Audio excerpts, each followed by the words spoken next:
Hey y'all, this is Evelyn. I am making this video for you guys. This is just a walkthrough. It's very casual, so I'm not editing anything. It's just going to be me rambling. It is not a tutorial. I don't consider it to be a tutorial. I'm just kind of walking through the process, so you can kind of see kind of an overview of what it looks like, or what I would go through to make a simple garment like a circle skirt. So yep, okay. So here are the materials that I used. These are very basic to any project. So you can see I have the ruler. I don't know if you can see this pointer here, but this is my ruler. I use this very heavily whenever I make a circle skirt. You'll see that later. Pins. This is bias tape. This is double fold bias tape, and a zipper, fabric scissors. You definitely want to have scissors that you're only using for fabric, and then the measuring tape so you can take your own measurements, and then you'll need an iron and ironing board. And this is not something that you have to use. It's something that I sometimes prefer to use for my waistbands. This is called interfacing. It's fusible, so it's a type of, I don't know, material that you iron on to a fabric to give it stiffness and stuff. So okay, there's that. Okay, so this is the layout for the skirt. I don't think I had 2 full yards. I think I had like 1 and I don't know. Oh, it was almost 2. So anyway, I created this pattern myself. Now, if you look online, you'll see a lot of tutorials that have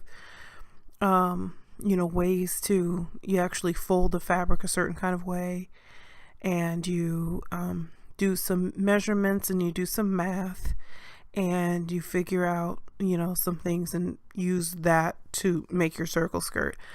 I didn't want to go through all of that so I just kind of created my own circle skirt pattern. So this is kind of loosely based off of another pattern that I liked. I like the way it draped, and what it is, it's a half circle skirt, so it's not a true like full circle.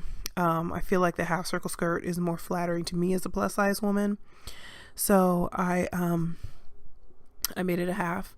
So I cut 2 of these, and this is cut, you may have heard this term before, but it's cut on the bias, or bias cut, meaning that you're cutting this material diagonal to the grain. So if you look at the fabric, you can tell the grain is going up and down this way, and I'm cutting it diagonal, and what that ends up doing is giving it a different kind of drape. When you actually put it on your body, just drapes a certain kind of way. Because I am not an adult, I don't have real pattern weights. People who have sense use pins and things like that to pin down their patterns, or they use pattern weights. I use Ava's toys and random books that are laying around the house for my pattern weights, as well as other household objects, which you will see later on. But okay, so I cut out 2 of these, as I said before, and then the second one I cut in half down the middle, and that's for the zipper. So this is a woven fabric with no stretch, so I am adding a zipper, installing a zipper, but of course you can make a circle skirt out of a knit fabric, and that won't require any zipper at all. So if you're using a knit, unless you're really excited about having a zipper, you can leave the back part whole. Okay, so this is I created pieces for the pockets and the waistband, because now I like pockets on everything for no reason. So as you can see, I'm using a spray bottle to weight my waistband pattern. I don't know why, but so I just kind of use every piece of the fabric and cut out, you know, these kind of random other things that I'm putting into the skirt.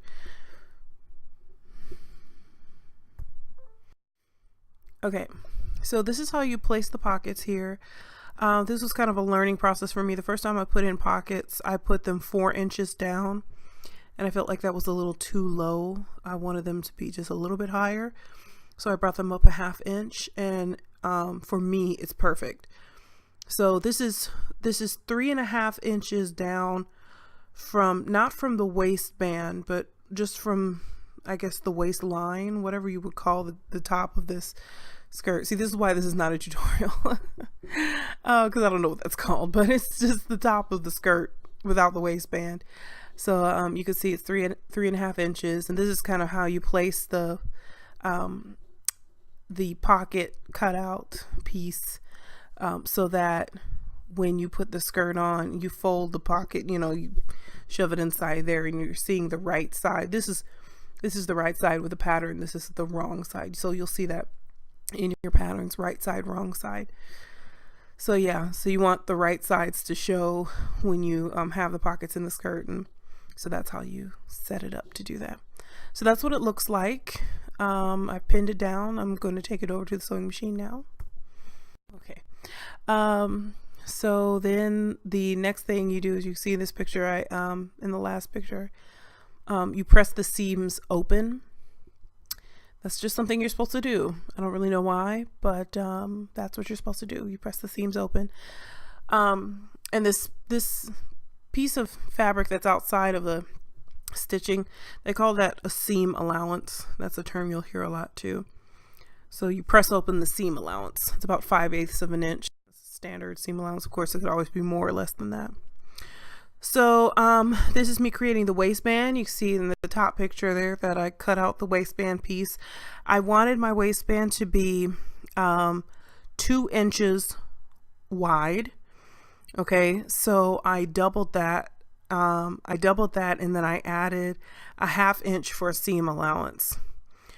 So 1/2 inch times 2 is 1 inch. So total 5 inches for this waistband. So this waistband patterned piece is 5 inches wide, and then it's my waist wide. I'm not going to share that measurement, but so that's how I made it. Of course, you do not have to have that much of waistband. You can make it however, you know, wide you want it. And I wanted it to have some stiffness to it, so I added the fusible interfacing. I ironed it down, and then I pressed the waistband in half, and then I attached the waistband to the top of the skirt. I added bias tape to it because I didn't want a whole bunch of fraying edges. As you can even see here in the bigger picture, this one edge is kind of fraying a little bit already. If I really had time or a serger, I would have you know, kind of sewed that up to make it look a little bit more professional, I guess. But I just really didn't want around the waistband area to have strings flying around, so I added bias tape. You don't have to do that. It's just something that I did because that's how I wanted it to look on the inside of the garment. And then once you add that, you have to, you know, press this picture here. Hopefully you can see it, lower right hand corner if you can't see the pointer. So yeah. Okay, so this is the back of the skirt. This is that piece that I cut down the middle in half. So this is where the zipper is going to go.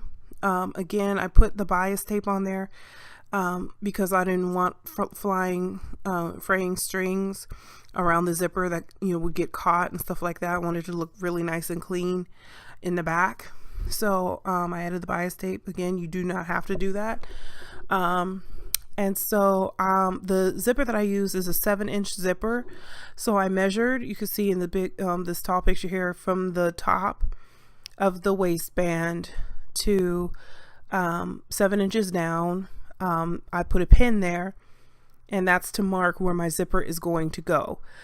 So the bottom half, underneath where the zipper is, I stitched that normally, and then where the zipper is supposed to go and up, I did a stitch, but I made it on its widest setting, just the straight stitch, but I made it very wide. And so what that's going to do is stabilize.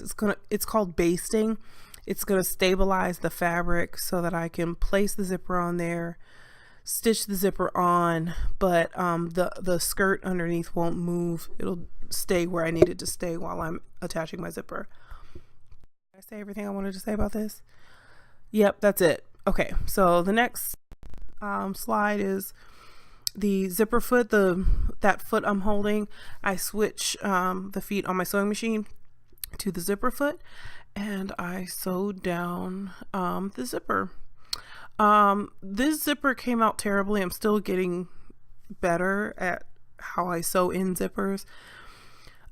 So I'm gonna practice some more before I finish making that dress with the exposed zipper, because obviously I do not have control yet over how I sew down my zippers in an attractive way. So I'm gonna have to wait on that. But anyway, that's that.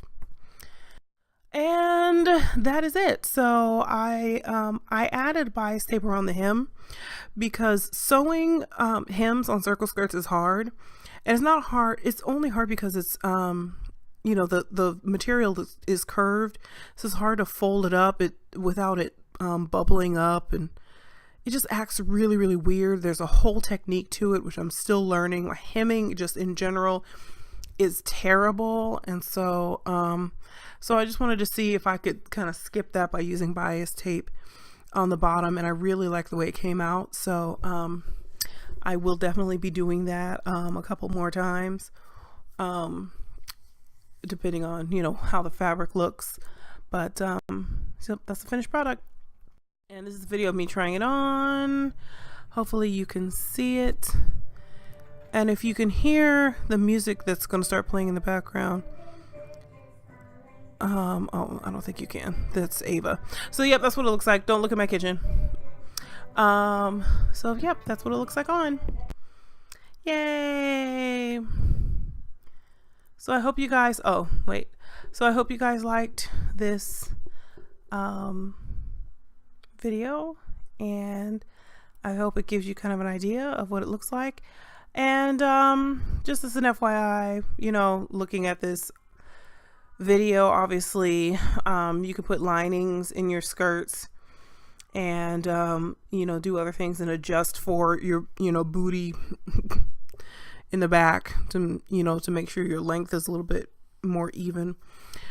But those are things that I'm still learning to do myself. So all right, ladies, I hope you liked the video, and I hope you are practicing your sewing. All right, talk to you later. Bye.